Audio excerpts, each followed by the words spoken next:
I ran straight for Stillwell. It was he who killed my brother. What a coward he was. He couldn't shoot when I came near him. He stood there helpless and trembling for his life. As I rushed upon him, he put out his hands and clutched at my shotgun. I let go both barrels and he tumbled down dead and mangled at my feet.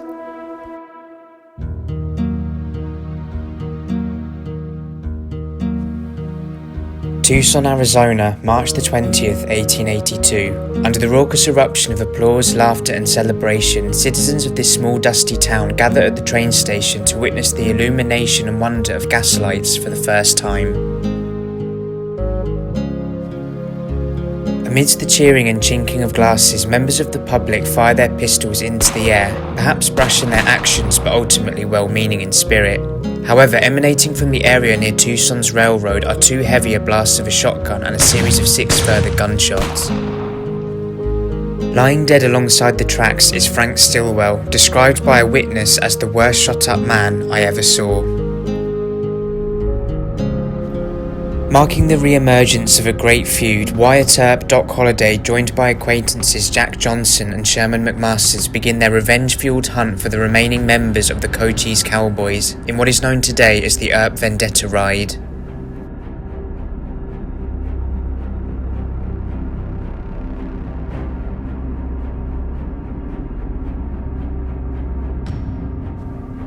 After the killing of Stillwell, the Earp posse make their way back to Tombstone and return to the Cosmopolitan Hotel, a base that Wyatt and his associates had used since the attempted murder on his brother Virgil some months previously. Tensions between the Earps and Cowboys had been mounting for some time, dating back before the infamous gunfight at the OK Corral. This major clash had been the explosion of animosity between the group, but had ultimately served nothing other than to create further conflict and division. After the Earps were initially put on trial for murder and later acquitted, this fueled massive anger, particularly with Ike Clanton, a survivor of the gunfight and who had lost one of his brothers in the showdown. A few months after the gunfight in December of 1881, an assassination attempt was made on Virgil Earp, who was a participant at the OK Corral and a major rival of the Cowboys. Whilst Virgil survived the shooting, his younger brother would unfortunately not be so lucky, as on March the 18th, 1882, just 2 days before the death of Frank Stillwell, Morgan Earp was shot through a window at the Shift Lane Hall in Tombstone while playing billiards with friends, and sadly died just hours later. The perpetrators of this shooting were never fully identified, but it's almost certain that they were Cowboys, or at least very close associates of them. After the murder of Morgan Earp, Wyatt now believed enough was enough and that it was time to put this matter to rest and deal out what he saw as real justice. The shooting of Stillwell now made the Earp posse wanted men. County Sheriff John Behan accepts a warrant for their arrest and makes a weak attempt to apprehend the Earps at their base in the Cosmopolitan Hotel. However, fearing the lack of manpower, Behan fails to take in the posse, leaving the Earps to continue their hunt for the Cowboys. Wyatt Earp, speaking to reporters in 1893 for the Denver Republican, spoke of the encounter. The sheriff called on me to surrender and I told him I would not do it. He assembled a posse about the door of my room to take me in, but I walked through the men and none of them offered to lay a hand upon me. The members of the posse in total numbered 8 men, listed as Wyatt Earp, Doc Holliday, Turkey Creek Jack Johnson, Sherman McMasters, Charlie Harelip Smith, Dan Tipton, John Texas Jack Vermillion, and Warren Earp, who was the youngest of the brothers from the family. 2 days after the Frank Stillwell murder, the posse rides the Dragoon Mountains before confronting cowboy Florentino Cruz. Differing accounts presented by Wyatt and coroner George Goodfellow muddy the exact manner of Cruz's death. Whether by way of gunfight as stated in the Earp side of the story or gunned down by the entire posse as speculated by others, Cruz represents the second victim of the Earp Vendetta ride.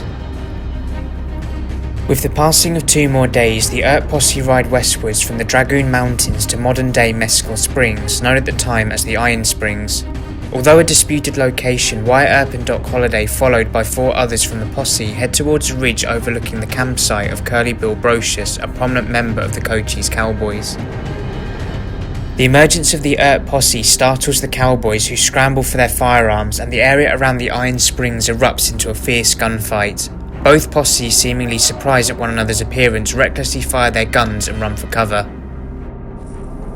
Curly Bill fires his first shot towards Wyatt Earp, who returns with 2 blasts from his shotgun. The cowboy leader, having missed his target, pays dearly for the mistake after nearly being cut in half by the force of the shotgun blast and lies dead in the first seconds of the gunfight.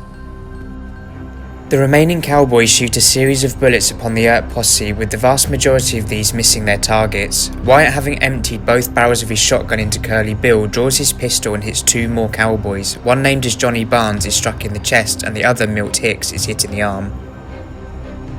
On the side of the Earp posse, only the horse of Texas Jack Vermillion is struck and killed in the gun battle, while the men themselves retreat virtually unscathed. As for the cowboys, in addition to Curly Bill, they will also lose Johnny Barnes, who seemingly recovered for a time but would later die from his severe chest wounds. Meanwhile in Tombstone, County Sheriff Behan forms a 25-man posse of his own, which includes close allies and associates of the cowboys. One such member of this group is Finn Clanton, the brother of Billy Clanton, who was killed fighting the Earps in the gunfight at the OK Corral, and another, Johnny Ringo, a close friend of Curly Bill. The Earp posse, now having killed 4 men over the preceding days, are hunted by Behan's much larger group into the areas surrounding Tombstone. However, with so many local supporters in and around the town, misinformation and misdirection blurs Behan's efforts into successfully pursuing and apprehending his targets. On March the 27th, the Earp posse arrive at the ranch of Henry Hooker, who reportedly congratulated Wyatt on killing Curly Bill Brocious and gave the men food and water. With the Behan and Ringo posse gradually closing in on their location, Hooker informed Wyatt and Holliday that they should make their stand there, but the men decided to move into the hills nearby. This foreshadowed confrontation between Earp and Behan, however, would never come to pass. Upon reaching the ranch, Hooker refused to provide any details of the Earps' whereabouts, and despite continuing their search, Behan's men would never catch up to them. The dates aren't exactly clear as to when the Earps ultimately left Arizona Territory altogether, but it's believed to be sometime from the end of March and beginning of April.